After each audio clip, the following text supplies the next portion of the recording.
사랑합니다. SCS 뉴스 아나운서 박하윤입니다. 학기를 마무리하며 방학을 맞이하는 7월 셋째 주의 뉴스 소식을 알아볼까요? 지난주 월요일 나의 삶의 조각들이라는 제목으로 리치몬드 완데라 목사님의 말씀을 들었습니다. 목사님의 어린 시절 이야기부터 예수님을 만나 변화하고 성장해 오신 이야기를 들으며 나의 작은 손길이 하나의 영혼을 살리기 위해 사용될 수 있다는 놀라운 사실을 깨닫는 시간이었습니다. 지난주 화요일 고등 한일국제학술교류 2차 모임이 진행되었습니다. 지난 6월 13일에 첫 만남을 시작으로 올해는 경제성장, 양질의 교육 등 다양한 분야의 주제들로 열띤 토론을 이어갔는데요. 학생들은 직접 준비한 자료들을 영어로 토의하면서 국제적 역량을 다지고 세계 이슈에 대한 시야를 넓히는 뜻깊은 시간이었습니다. 안녕하세요. 저는 10학년 에스라반 박지훈입니다. 우선 첫 번째로 1차 모임에서는 서로의 나라에 대해서 소개를 하고 또 서로의 문화에 대해서 또 나누고 일본어도 또 알려주고 마지막에는 주제를 정하는 시간을 가졌습니다.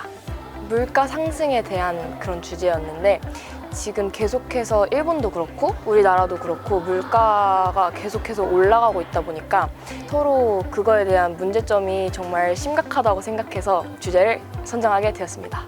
일반 학교에서 경험할 수 없는 특별한 경험인 만큼 국제학술 교류가 끝나더라도 교류를 여기서 끝내는 것이 아니라 조금 더 이어나가서 일본에 가서도 직접 주제에 관련해서 토론도 하고 얘기도 하며 계속해서 친목을 이어나갔으면 좋겠습니다.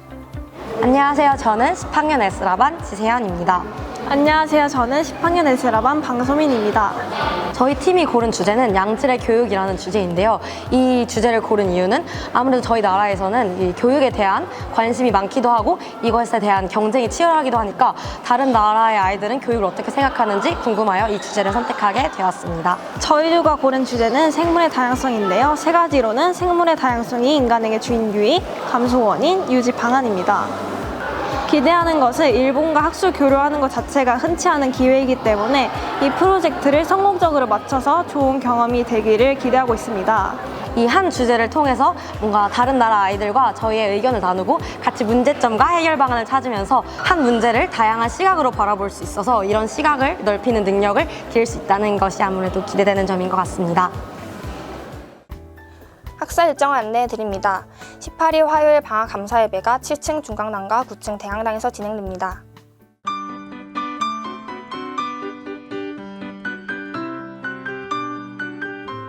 여러분 안녕하세요. 어제 주일은 하나님의 은혜에 감사하는 마음으로 예배 잘 올려드렸지요. 요즘은 장마철 때문에 비도 계속 오고 날씨도 덥고 후덥지근하면서 습하지요. 이런 때 여러분 집에 가면 어떻게 하지요? 제일 먼저 달려가서 에어컨을 틀고 시원하게 만들지요.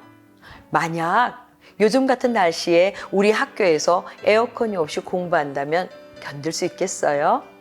와, 그건 상상하기도 싫어요. 그렇게 말하겠죠?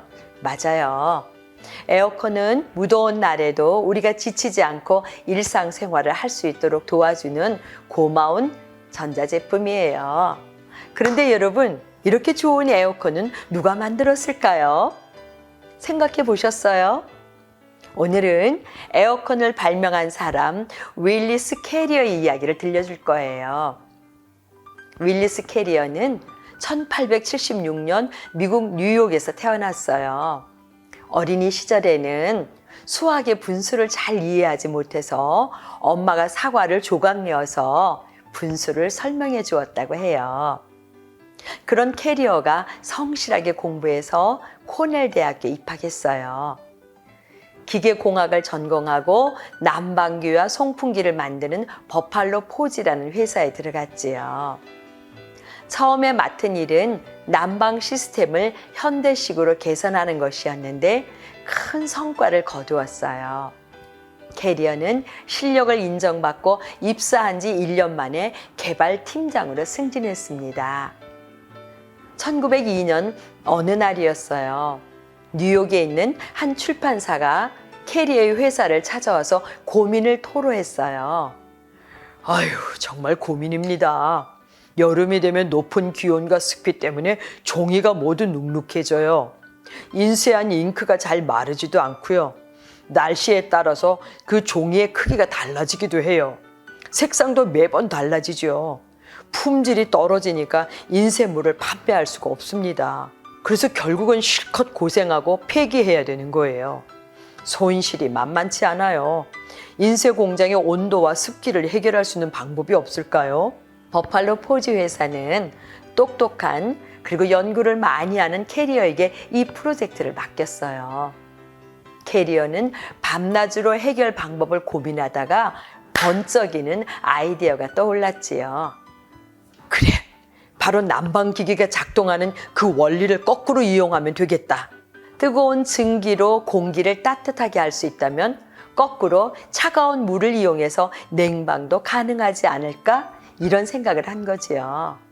캐리어는 수개월 동안 실험과 실험을 한 끝에 마침내 공기 처리 장치 개발에 성공했습니다.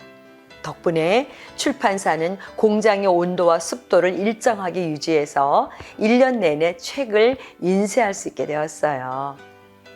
캐리어의 발명품은 온도와 습도를 조절하고 공기 순환과 정화 기능까지 갖춰서 에어컨의 시초로 인정을 받게 됩니다.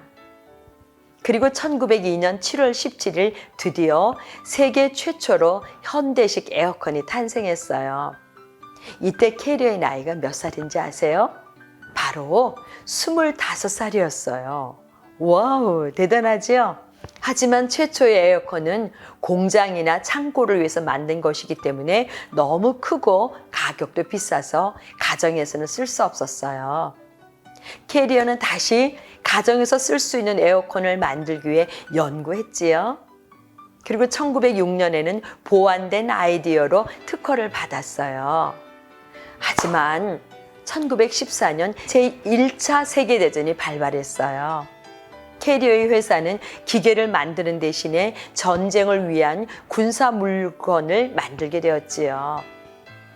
더 이상 에어컨을 연구할 수 없게 되자 캐리어는 7명의 동료들과 함께 캐리어 엔지니어링이라는 회사를 만들었어요.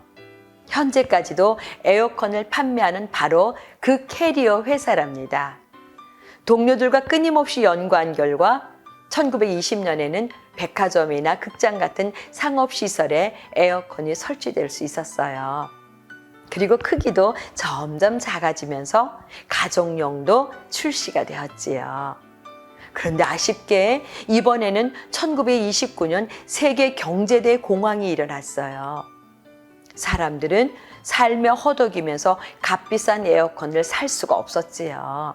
어느새 캐리어의 나이도 73세의 노인이 되었고 1950년 캐리어는 이 세상을 떠나게 되었습니다. 그가 죽고 난 뒤 세계 경제가 다시 호황으로 바뀌면서 에어컨 사업이 급격히 성장하기 시작했어요. 또 한 가지 여러분이 모르는 사실이 있어요. 에어컨이 단순히 온도를 내려주는 기계만 아니라 인류 문명의 발전에도 엄청난 영향력을 끼쳤다는 사실이에요. 들어볼래요? 에어컨 덕분에 인간이 거주하기 힘든 열대지방에도 도시가 생겨났어요. 폭염 속에서도 공장이 잘 돌아가고 생산성도 높아졌지요. 무엇보다 전염병의 전파를 막는 데 크게 기여했어요. 더위와 관련된 질병으로 인해서 사망하는 사망률을 40%까지 줄였답니다. 대단하지요? 먼 거리를 이동해야 하는 식료품을 저장하거나 역사적인 유적지와 유물 그리고 아름다운 예술품을 보존할 때에도 에어컨은 필수랍니다. 수많은 정보를 주고받아야 하는 데이터 센터, IT 산업, 우주 산업의 발전도 기기가 내뿜는 그 열을 실내에서 다 조종하는 에어컨이 있기 때문에 가능하다는 거예요. 싱가포르의 초대 총리 리콴유는 이렇게 말했어요. 만약에 에어컨이 없었다면 싱가포르도 존재하지 못했을 겁니다. 에어컨은 20세기 인류 최고의 발명품입니다. 라고 극찬을 했어요. 캐리어는 이러한 공로를 인정받아 미국 국립발명가 명예의 전당에 입성했고 1998년에는 타임지가 선정한 20세기 가장 영향력 있는 인물 100인에도 올랐답니다. 여러분, 에어컨이 인류 문명에까지 대단한 역할을 했다는 거 오늘 처음 들었지요? 윌리스 캐리어. 그는 한 나라가 아니라 온 세계에 큰 선물을 해준 것이에요. 우리는 윌리스 캐리에게 이제 고맙다고 말할 수 없지만 여러분이 무엇이든지 열심히 함으로 그 고마움에 보답하면 좋겠습니다. 여러분 사랑해요.